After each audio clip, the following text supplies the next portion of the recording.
అంటే మిడ్ మానేర్ కాదు sir, mid మానేరా? Mid Maner ఎప్పుడు డ్యామేజ్ అయింది? మిడ్ మానేర్ డ్యామేజ్ అయితే దాన్ని సరి చేసింది బీఆర్ఎస్ ప్రభుత్వం. అది అది డ్యామేజ్ అంటే అది డ్యాము కూలిపోలేదు కదా. కట్ట కొట్టుకుపోయింది. మట్టి కట్ట కట్టింది.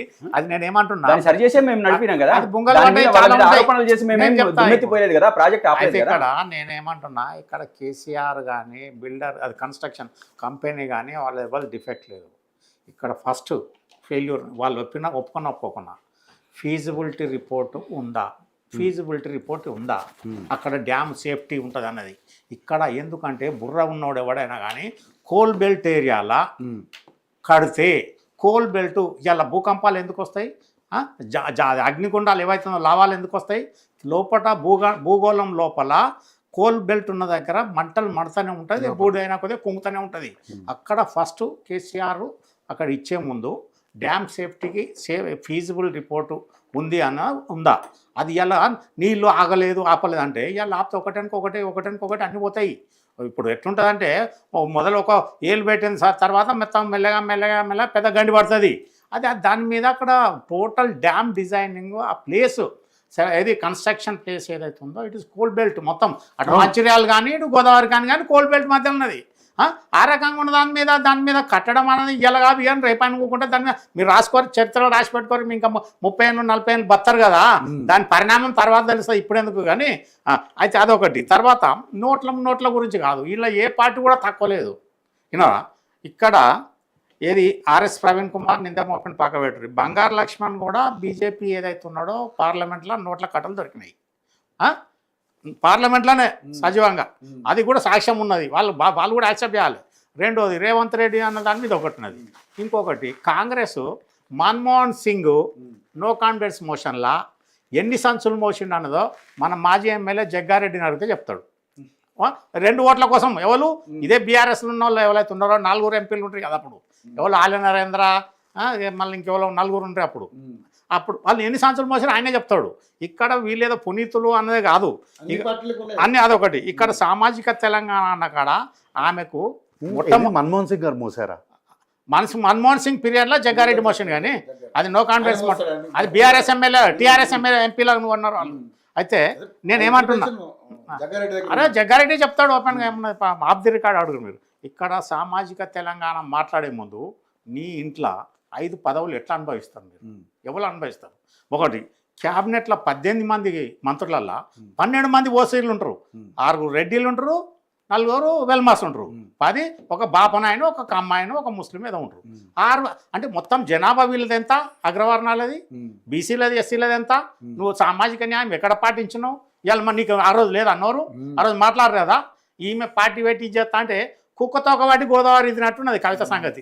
గోదావరి ఏంటంటే కుక్క నడి గోదావరిలో పోయినాక మళ్ళీ వాపసు వస్తుంది. ఆమె పార్టీని పట్టుకొని బీఆర్ఎస్ అదేమే జాగృతి బీగృతి అన్నదాన్ని నువ్వు ధర్నా చేస్తే ఎంతమంది వచ్చారు నీకు? అది ఏది ఏమైనా కానీ వీళ్ళు ఏదైతే ఉందో ఇప్పుడు ఈ పార్టీ వీళ్ళు ఇప్పటికి కూడా వీళ్ళని ప్రజలు ఆదరించడానికి ఏదైతే ఉందో ఫస్ట్ వీళ్ళ అహం తగ్గాలి, వీళ్ళ మైండ్ తగ్గాలి. ఈయన ఒక్కడే కాదు, మునగాడు ముఖ్యమంత్రి వెల్మ కమ్యూనిటీకి చేసినాడు. ఈయన కంటే ముందు 3 ఉన్నారు. జలగం వెంగళరావు ఉన్నాడు, అంతకుముందు బొబ్బిల్ రాజా ఉన్నాడు, వెంకటగిరి రాజా సాబు ఉన్నాడు. వాళ్ళు మాట చిన్న 2 సార్లు చేసిన వాళ్ళు ఉన్నారు. వెంగళరావు పీరియడ్లో ఇవాళ 40-50 ఏళ్ళైనా ఆయన పేరు ఇప్పటికి కూడా చిరస్థాయిగా ఉన్నది. ఇక్కడ నేనేమంటున్నా, వీళ్ళు పార్టీ పరంగా వాళ్ళు ఎవరు చెప్పినట్టు కాదు. ఇప్పుడు మనకు లైవ్ ఎగ్జాంపుల్ ఏంది, కర్ణాటకలో కాంగ్రెస్కు అసెంబ్లీలు వేసారు, ఎంపీకి వచ్చేవారికి ఏమైంది, సీన్ రివర్స్ అయింది, బీజేపీకి అయింది. ఇక్కడ మన దగ్గరనే కాదు కదా, ఇక్కడ ఎందుకు సీన్ రివర్స్ అయింది?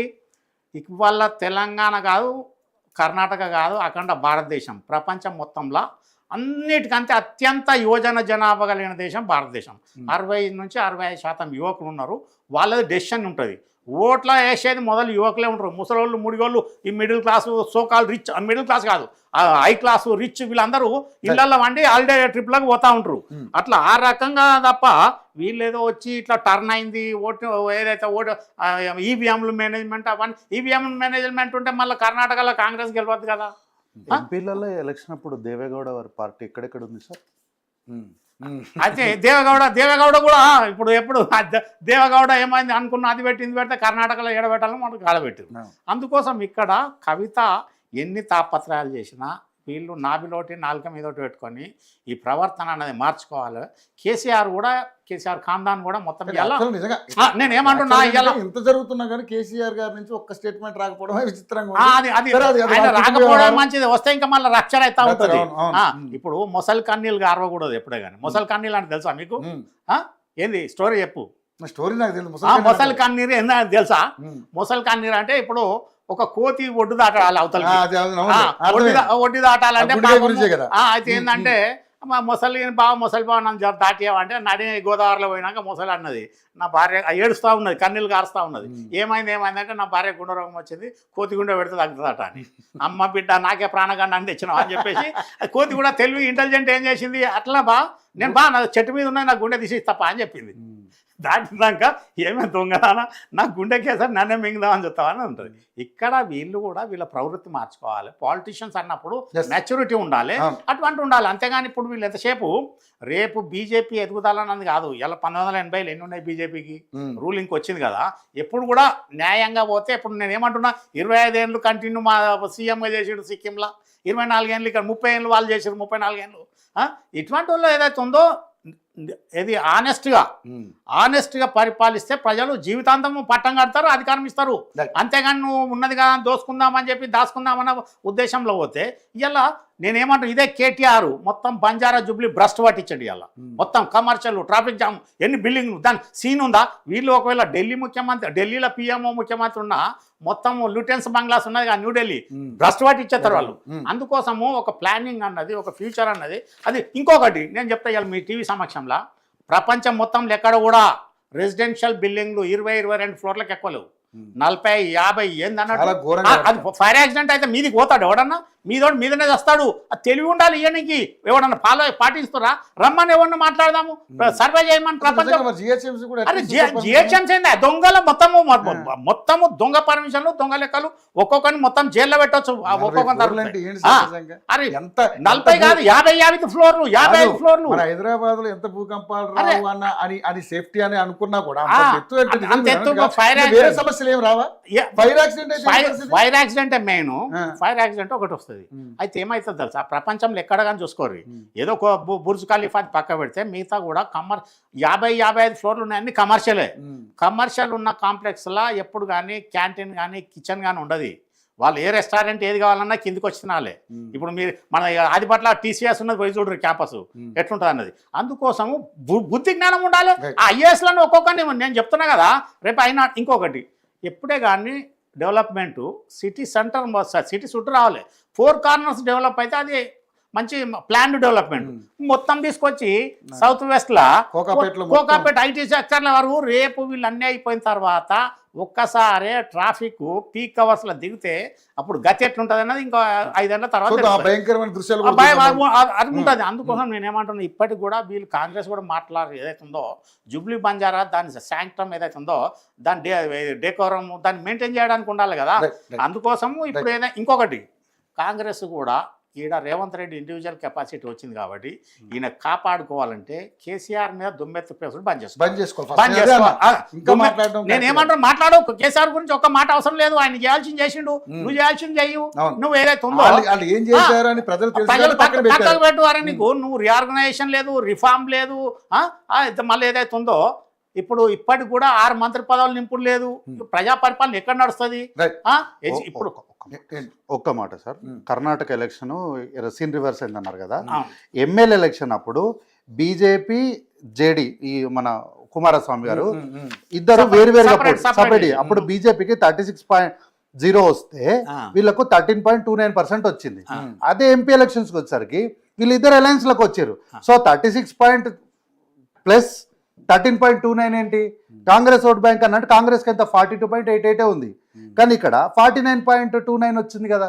గదే పర్సెంటేజ్ ఇక్కడ బీజేపీ అదే ఎంపీ నేను ఎలక్షన్ ఏమంటున్నా, అయింది. కార్తీక్ ఈడ అట్లా కూడా కాదు. అదే నేను పోల్ మేనేజ్మెంట్ బీజేపీకి సొంతంగా బలం లేదు ఎక్కడ కూడా, ఉండదు. ఎవరో ఒకరితో అలయన్స్ అసలు వాళ్ళ ఓటు అదే- బ్యాంకు తీసుకోవడమే. అదే- ఇప్పుడు తెలంగాణలో బీజేపీ తన సొంత బలాన్ని ఇప్పుడు ప్రదర్శించుకోవాలి. ఒకటి- వచ్చే అవకాశం మీకు ఇచ్చే అవకాశం వాళ్ళు కూడా వాళ్ళు కోరుకుంటారు అట్లా కదా. కాదు. నేను ఒకటే సింపుల్ లాజిక్ చెప్తా. ఉమ్. బ్రిటిష్ వాడు భారతదేశం వచ్చి బ్రిటిష్ వాళ్ళు మొత్తం 10,000 మంది యూరోపియన్స్ లేరు. ఉమ్. మనల్ని కొట్టుకొని చంపుకొని గుద్దుకొని యుద్ధాలు చేసుకొని రకరకాలు పెట్టి బ్రహ్మాండంగా భ్రష్టు పట్టించిపోయారు. అదే అట్లా- బీజేపీ ఫామ్ అయితే అదే నేనేమంటున్నా, ఇక్కడ వీళ్ళు కూడా ఇప్పుడు బీజేపీ వీళ్ళతో పెట్టుకోదు, కాంగ్రెస్ పెట్టుకుంటే వాళ్ళు ఇద్దరు నష్టపోతారు. Right. అందుకోసం ఏదైతే ఉందో ఇప్పటికి కూడా ఈయన ఇండివిజువల్ కెపాసిటీ పెంచుకోవాలంటే ఈయన ఫ్యామిలీ కాందాన్ని ఏదైతే ఉందో సెట్ చేసుకోవాలి. చెక్ చేసుకుంటూ కాదు, ఎవరు పడితే వాళ్ళు ఇష్టం ఉన్నట్టు మాట్లాడు కాదు ఉండాలి. అదొకటి ముసలి కన్నీళ్ళు బంద్ చేసుకోవాలి. గతంలో మేము చేసినాం, ఇకనన్నా ఆనెస్ట్గా చేస్తామనేది ప్రజలకు హామీ అష్యూరెన్స్ ఇస్తే అవుతుంది నిజంగా. అంతే. ఇప్పుడు వీళ్ళు ఈ 5 ఏళ్ళు కాంగ్రెస్ మీద వచ్చిన దానికి వీళ్ళు బీఆర్ఎస్ వచ్చింటే కూడా వాళ్ళు కూడా బట్టలు చింపుకునే పరిస్థితే. ఎంత కానిస్తారు అప్పులు?